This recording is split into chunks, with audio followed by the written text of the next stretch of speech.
Hey guys, welcome or welcome back to my channel. And today's video is When They Hurt You While Training.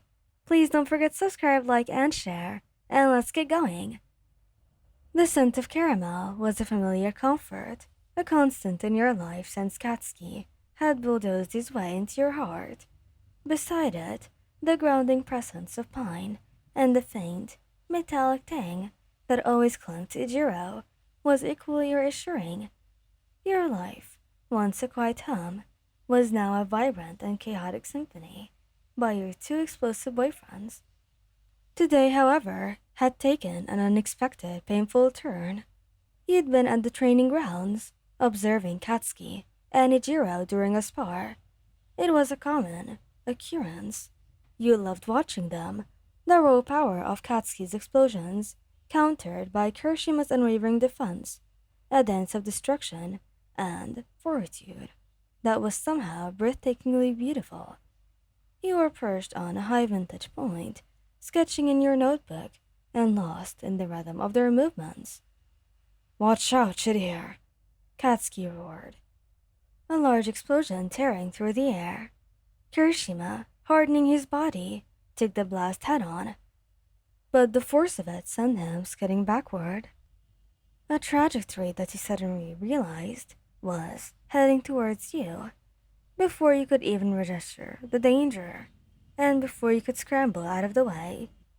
Kirishima collided with the railing that you were leaning against. The metal ground then buckled, and you felt yourself pitching forward, a gasp catching in your throat. Time seemed to slow. You saw Kirishima's eyes widen in horror, and Katsuki's head snap in your direction, his gaze burning with a sudden, icy fear. You braced for impact, but before you hit the ground, two strong arms were around you, pulling you into a protective embrace. "Katsuki," you heard Kirishima grunt, his voice strained. "Catch her." Katsuki, already moving with a speed that defied logic, had intercepted you mid-fall, but the momentum, combined with the unexpected angle, sent a sharp jolt of pain through your arm as you landed awkwardly against him, his gauntlet digging into your forearm. You cried out, a small sound as you felt something shift, a crunch that echoed in the sudden silence. The world tilted. You were on the ground now, Katsuki kneeling over you, his face a mask of shock and panic. Kirishima was beside him, his hardened form now radiating an almost unbearable self-blame. "Shit. Wyan, are you okay?" Katsuki's voice was rough, laced with an urgency that you rarely heard from him. He was already gently pulling your arm away from his gauntlet, his eyes scanning for damage. You tried to sit up, but a wave of nausea washed over you. "My arm," you whispered, tears pricking at your eyes from the sudden, intense throbbing. Who had been frozen for a moment suddenly surged forward. "Oh my god, Wyan. I'm so sorry. Are you hurt bad? I didn't see you were there." His voice was thick with anguish, his hands hovering uselessly. Katsuki had already assessed the situation. He gently touched your forearm, and you winced. "It's busted," he ground out, his jaw clenched. "Definitely a fracture. Possibly worse." He shot a glare at Kirishima. "You useless piece of hardened rock. Pay attention to where you're going." Despite the pain, a small, weak chuckle escaped you. "It was an accident, Katsuki, really." Kirishima, however, wasn't mollified. He knelt beside you, his bright red eyes filled with unshed tears. "No, I should have been more careful. I put you in danger.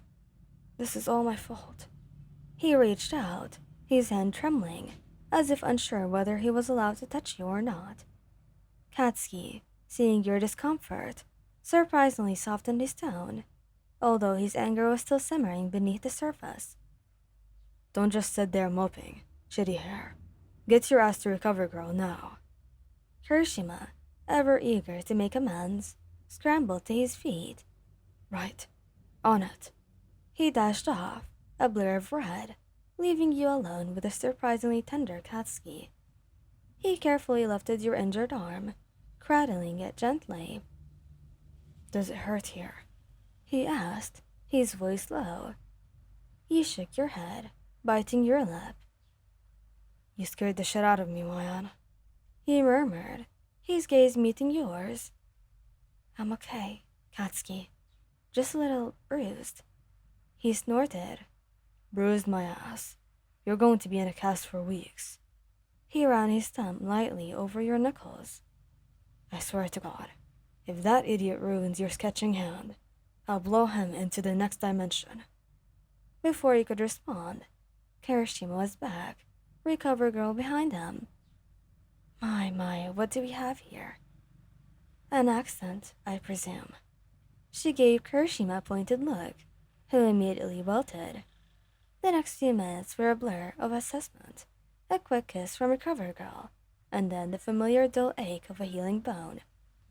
You were now sitting on a medical cot, your arm in a sturdy cast, both Katsuki and Kirishima hovering, like anxious hawks. Kirishima, his face still pale, pulled up a chair beside you. He reached for your uninjured hand, his grip gentle but firm. "I'm so sorry, Moyan," he repeated. "I feel absolutely terrible. You're the most important person in the world to me, and I hurt you. I don't know what I'd do if something really bad happened."